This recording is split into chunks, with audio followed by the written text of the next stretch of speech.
Hello and welcome to the Ghosts and Folklore podcast.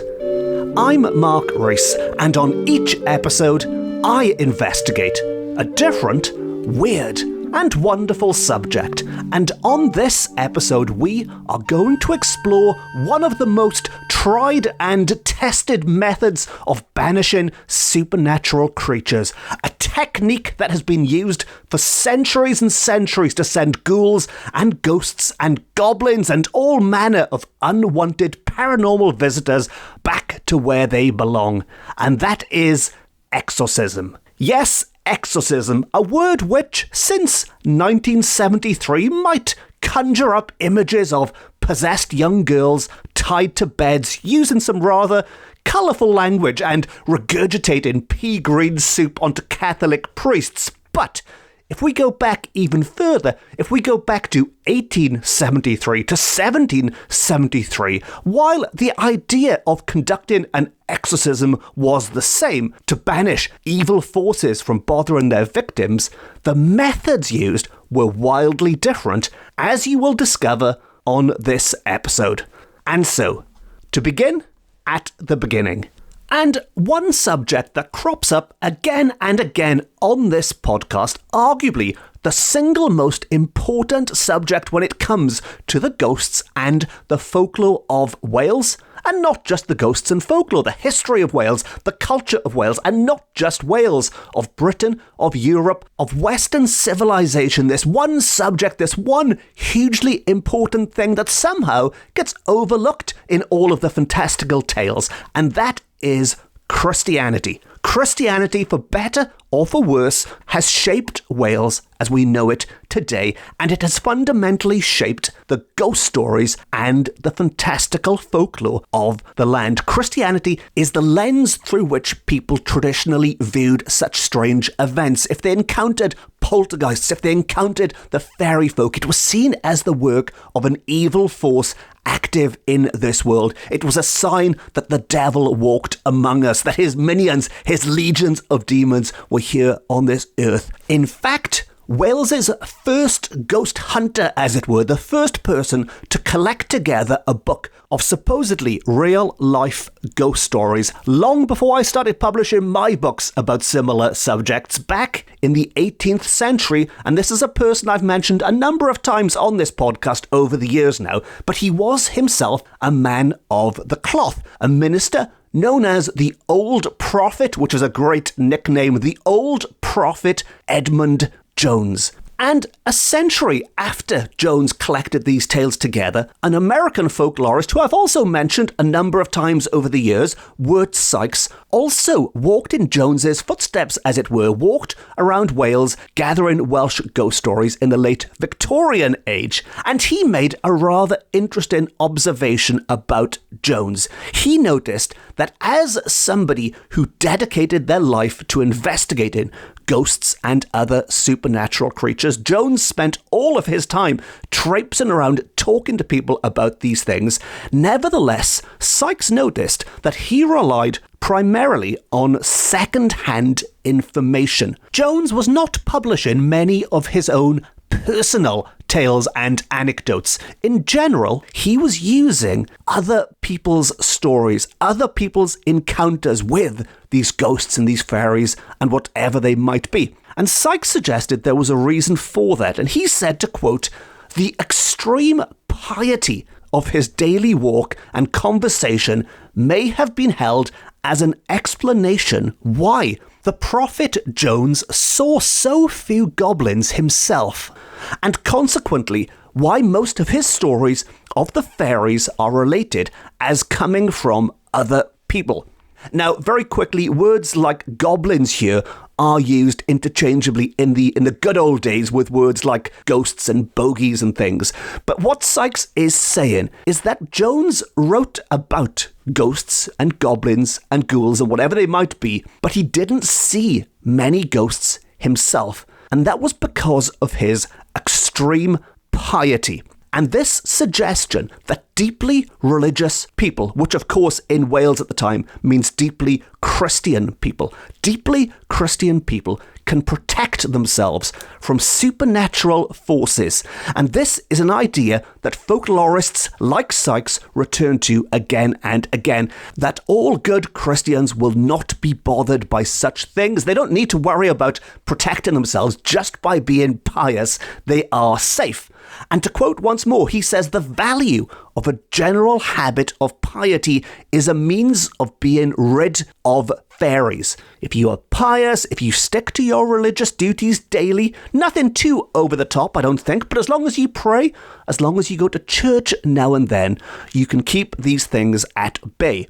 Now, on the other hand, this does suggest that if you are the opposite, if you are a little bit naughty, shall we say, well, not just a little bit, if you are a total heathen, if you spend all of your time drinking and gambling and coveting everything that thy neighbour has that is not yours, well, you are just asking for trouble. You are effectively throwing open the doors in a metaphorical sense, in a spiritual sense, I guess. You are throwing open the doors and you are inviting the evil one in with your lifestyle. And that is why we are told wicked people. Or maybe wicked's too strong a word even, just people who aren't mindful on a regular basis of their religious duties. People who might just let things slip a little bit, shall we say. The kind of people who say, do you know what, I can skip church just this once will be okay.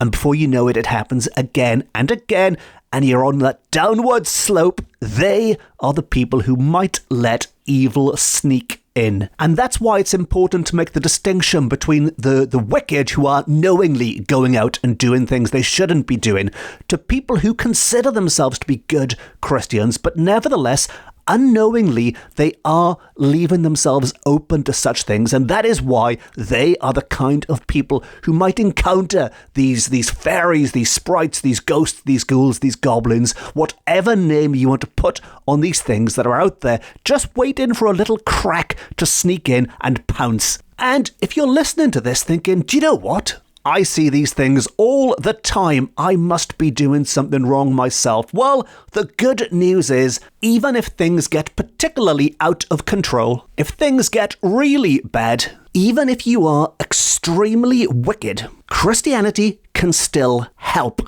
Although, as you might have gathered, prevention is the best cure. If you are concerned about a paranormal assault in the future, keep up the daily piety. As I'm sure every single person listening to this podcast does anyway. But if you have let it slip a little bit, there are some more extreme measures that can be used to get you out of trouble if indeed you find yourself in some kind of supernatural trouble. There is a way to get you back into the flock, as it were, and that is, as you've guessed it, because I told you all at the start of this episode, exorcism. Yes, if you've been a little bit naughty and you've let your spiritual guard down, you can always resort to a good old exorcism. And as mentioned, unlike the form of exorcisms that you might be more familiar with nowadays, having seen them on the silver screen, there are much, much simpler means of exorcism available, which would have made Linda Blair's life so much easier if only she had known.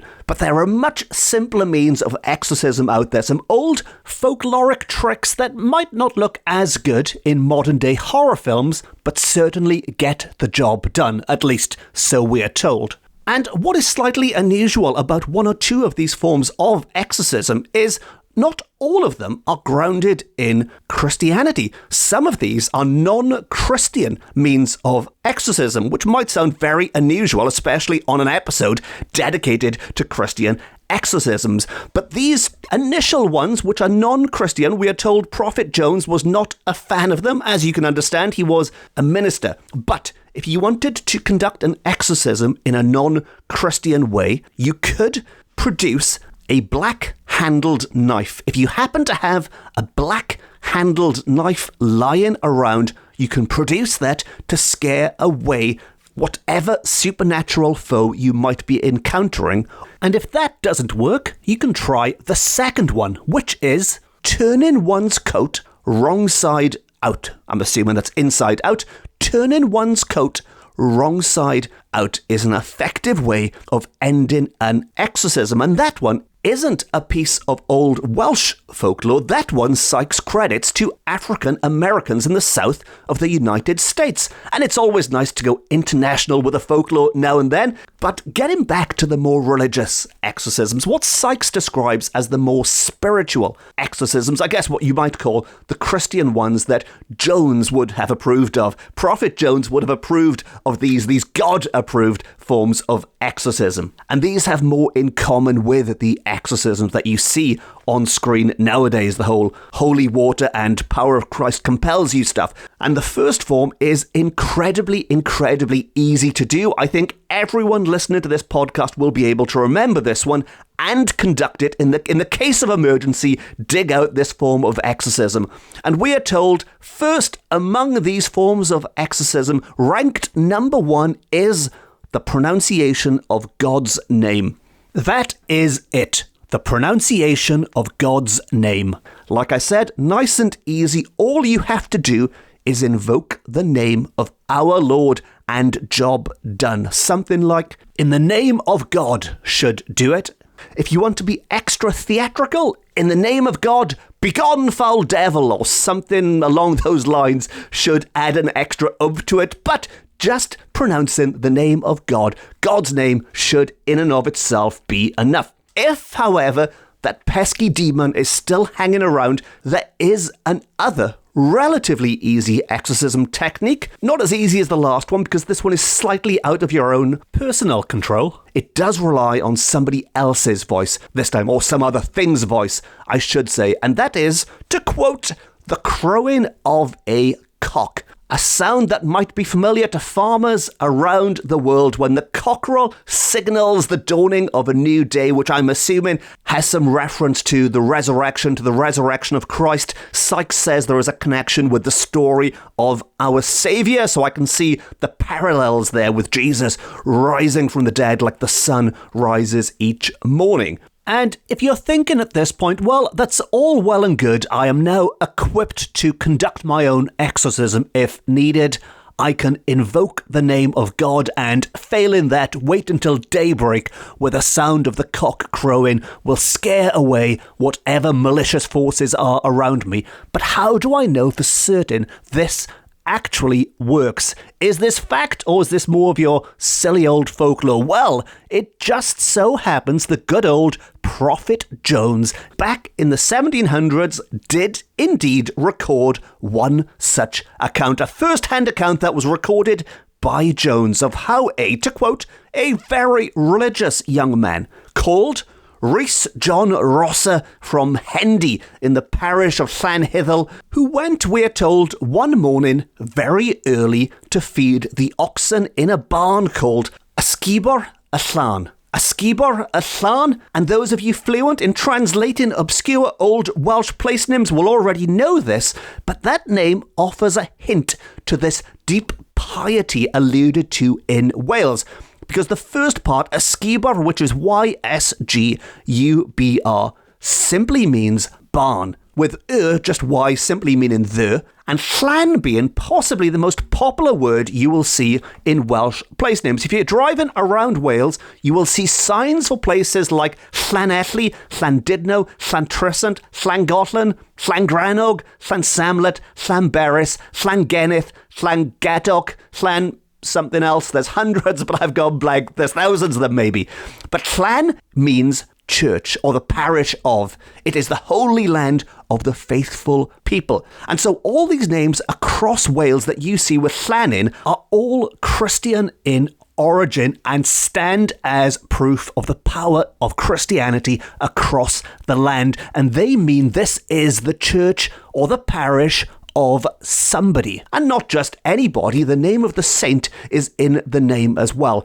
So Llanelli, for example, is the parish church of Saint Elli. Llandudno is the stomping ground of Saint Tidno, and so on and so on and so on. Just take the Llan bit out and you've got the saint's name left behind.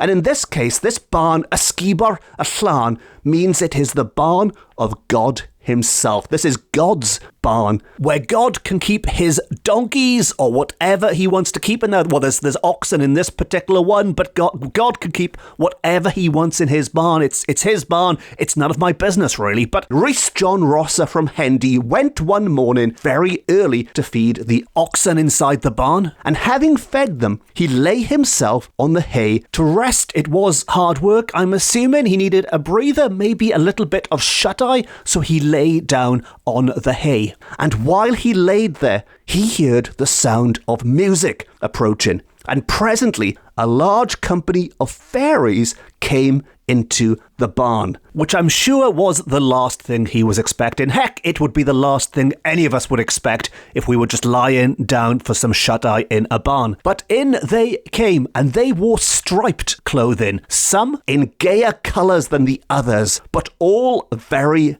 gay.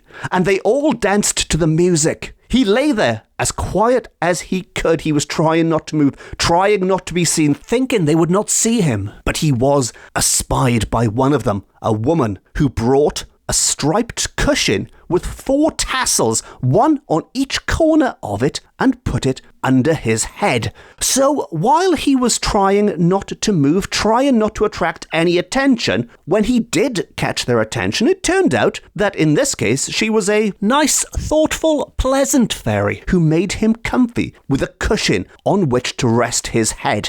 However, and there's always an however with these stories, they never stay nice for long. However, after some time, the cockerel started crowing at the house of Blaen Ycwm, which I am assuming couldn't have been a million miles away because the sound was heard clearly there in the barn, upon which the fairies appeared as if they were surprised and displeased, which is a polite way of saying they were incredibly angry. They were furious at this sound. The cushion was hastily whisked away from under his head and the fairies vanished.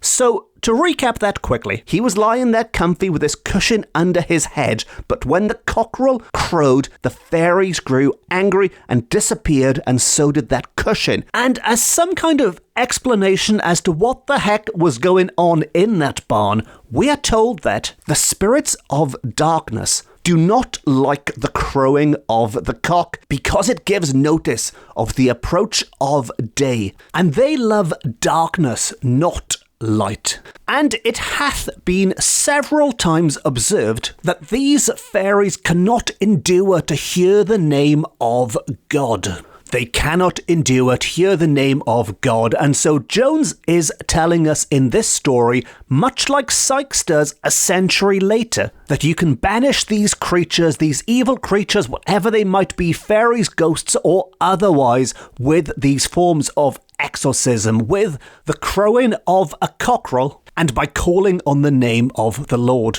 Although while it was widely considered that these techniques were effective, they would work, there was a slight difference of opinion as to why exactly they did work.